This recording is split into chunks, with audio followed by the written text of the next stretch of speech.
My elephants were captured in Africa. They were literally stolen from Africa.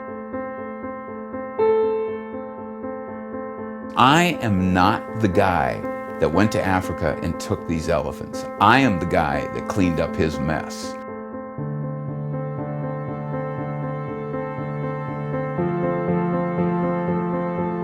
When I started with the elephants, my promise to them was, I'm going to stay with you until one of us dies.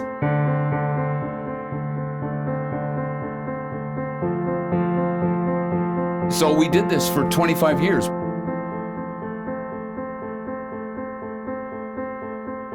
I'm giving my life to them to give them a life. So as long as I would give them my entire life, their life came out perfect. I didn't go to a university and have a mentor. The elephants were my mentor. They were my professor. They were the ones that I learned from. I got my education from an elephant. I lived it. I lived with an elephant. I slept with an elephant. I ate with an elephant. I learned about life from an elephant. And what it really takes to mean it, when you mean it, it's inside, it's in your heart, it's truly, you become something. And so being the elephant man is what I became from observing and learning and feeling everything they did.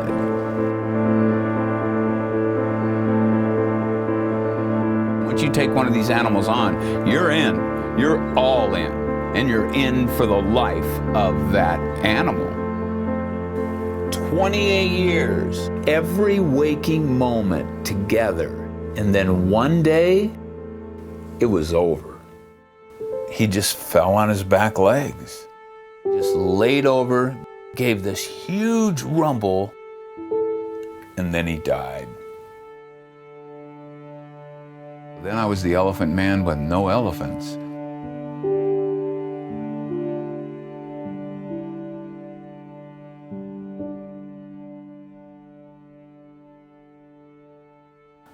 I was just brokenhearted.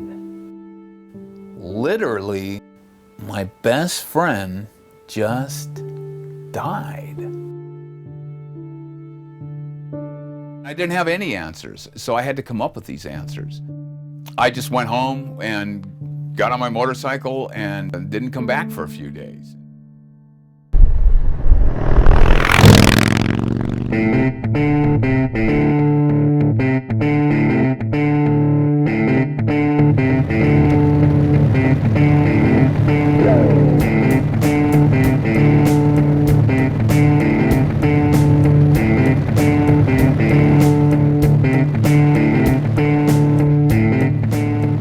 It was just time for me to reflect on, the past, what had just happened, what I was going to do with my life. The elephants' lives, their lives were an enormous part of my life.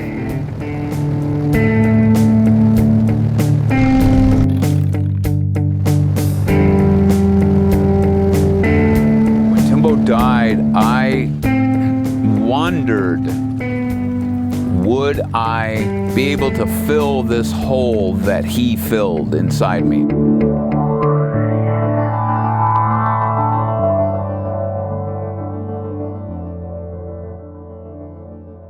This is the Elephant Barn.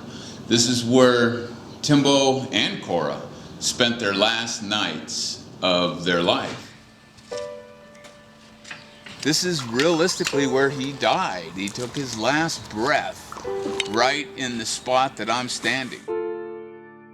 It hit me hard at first because I did not know what to do. 28, 29 years, day after day after day of literally figuring out elephants in a different way. One day it just hit me. I worked too hard. I have too much knowledge. I cannot just let this go. I've got to do something with all this knowledge. I all of a sudden had this epiphany of, wait a minute, man, I can start teaching people things that I know about elephants in different places. You know, trying to give an elephant a life in captivity is the whole trick. I ended up with these two elephants because they were captured in Africa. One, Timbo, was brought to a game park in Canada. Cora went to a circus. The game park closed down. Cora kept screwing up in the circus. They both ended up at Shambhala. Well, I wish they were never captured in Africa. But since they were, somebody has to do something with these animals in captivity. They took their first breath in Africa. They were captured in Africa, and they took their last breath with me. So since they died in California, I figured the most noble, respectful thing I could do for them is to take this piece of ivory to Africa and bury it. So then it started this whole African journey idea. It became a quest. It became so important for me to do this. I was going to figure out how to do it no matter what.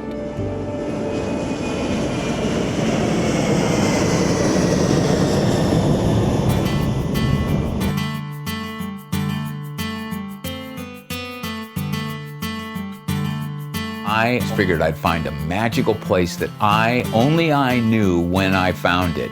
It would be the place, and I wanted this whole fantasy of digging my hand into the red African soil and burying this ivory and patting it down, letting a herd of elephants walk over it. I thought that would seal this whole deal. I thought Africa would be the romantic fantasy that I've had since childhood. I knew Africa would be the perfect place to honor my elephants and bring this chapter to an end. We got to Africa, we ended up on this like 75,000 acre preserve.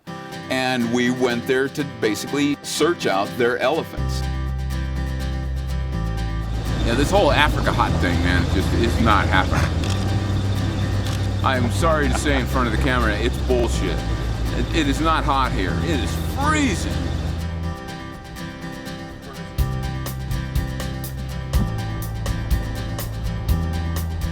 Day one, in a game preserve, not feeling it at all. So far, the foliage looks exactly like home. Looks like Acton. You know, I've been with a lot of people that have taken safaris and they've gone to Africa, and basically they're coddled in a globe. All the people we saw having dinner last night are up in those balloons right now. This place is a trip. This is not working for me. I feel like a friggin' tourist. I'm the elephant man. You know, I lived with elephants for 30 years and I'm stuck in a goddamn Jeep. You know, this is just not, this is not it, man. See, I've got to be at least standing in that bush. I'm not some basic everyday tourist that's sitting here in awe. You know, that's not why I came 8,000 miles from home to try to do something respectful for the spirit of my elephant, to sit my ass in a Jeep. No, thank you. This was not the Africa that I had in mind. People say you get this feeling inside you when you come to Africa, that you feel this whole magical feeling like if this is where man was created and the first animals roamed the earth. And I'm not feeling nothing. I'm still really looking for Africa, and try to find something that gets inside me that I will feel. I'll know when it's the right spot, the right place.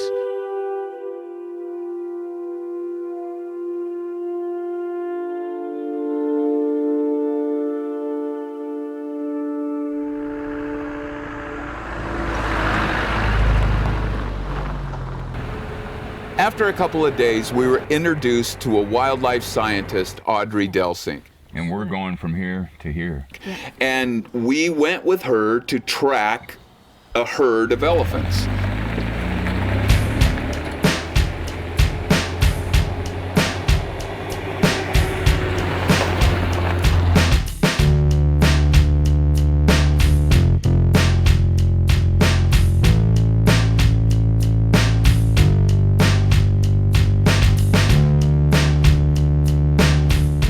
man, you would not believe how difficult this is.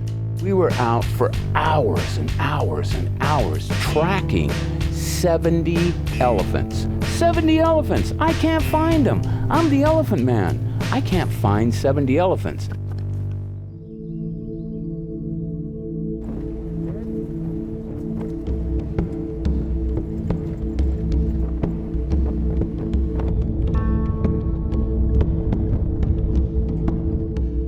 This whole thing, man, is definitely not the way I thought it was going to be. I mean, every day of my life for the last 30 years with Timbo, none of it was easy, but it was an unbelievable journey. And so this is turning out to be another one of those unbelievable journeys that I have to figure out a way to form it, to, you know, just to make it work.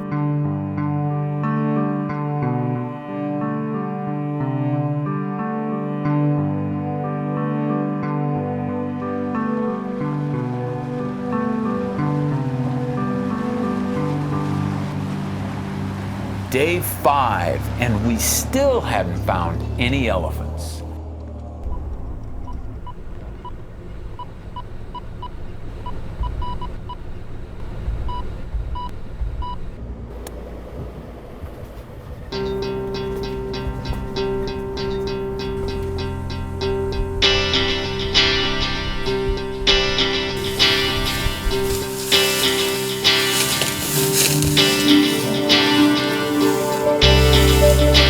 Finally, after a while, found this herd of elephants, which was exciting. That's a good-looking elephant. Shambhala was a place where Timbo and Cora had a great life, but they never knew this life. 30 years it took me to get here. One of the things that blew my mind in Africa is when we found these elephants, and you know, they were in such a big area.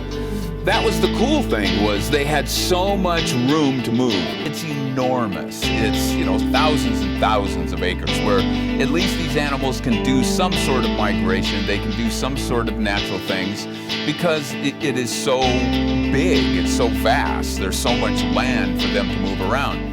This one elephant, a baby elephant, came running out in the middle of the road. The mother came out and sort of swished us away with her trunk, then took her trunk and put it over the baby to protect the baby, and then took her trunk and shooed the baby off into the bushes, doing all the unbelievable, beautiful, natural things that animals do in the wild.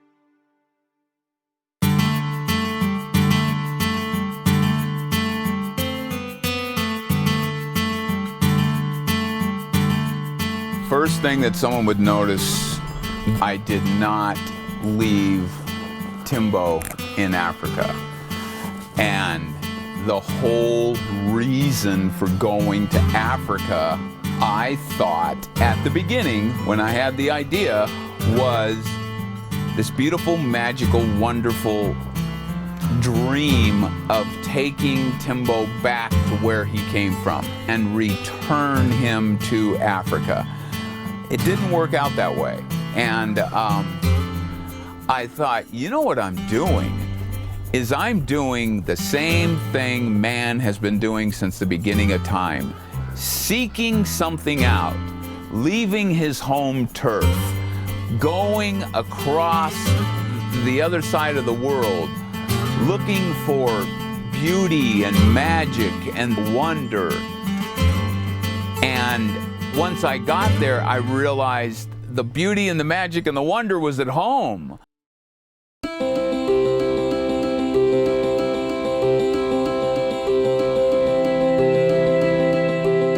I have some of the best memories of my life walking around this field with 2 African elephants. People would stop on the side of the road. You could hear people. It's weird the way the sound travels, because we're down in a canyon. So you could hear people going, "Stop, there's a guy with an elephant." And you know, the other guy going, "Well, you're, what?" And then you could literally hear their voices, hear exactly what they're saying. And they just pull over and go, "Oh my God, there is a guy, and he's got 2 elephants." I'm just a dude riding my elephant in a riverbed. And that's what I did, man, year after year after year. Part of Shambhala's mission is to educate the public on exotic animals. Today at Shambhala we got 60 cats. Lions, tigers, leopards, cougars, lynx, servals, and 1 liger. That's what Shambhala is about. It's a place for people to come and observe the animals and to learn about the animals, and educating the public on the problem with these exotics. Therefore, when I say the problem, I mean people buying and selling and trading and breeding and shucking these animals around like commodities that they do not belong in captivity. I mean, look at all this. There's 35 acres out here. I have a lot that I'd like to do with this property. But this is undeveloped land right now, and we would like to expand just to give our animals more room. That's our whole motto, our whole meaning behind these animals is to literally give them the best life we possibly can, and that equals room. The day I die, I figured there's going to be a dude in a room and he's going to have this big book, and he's going to open the book and my name's going to come up and he's going to read Chris Gallucci, and he's going to go, "Look, you screwed this up, you screwed this up, and this up." Then he's going to get to the elephant part and he's going to say, "You kept your promise. You're in."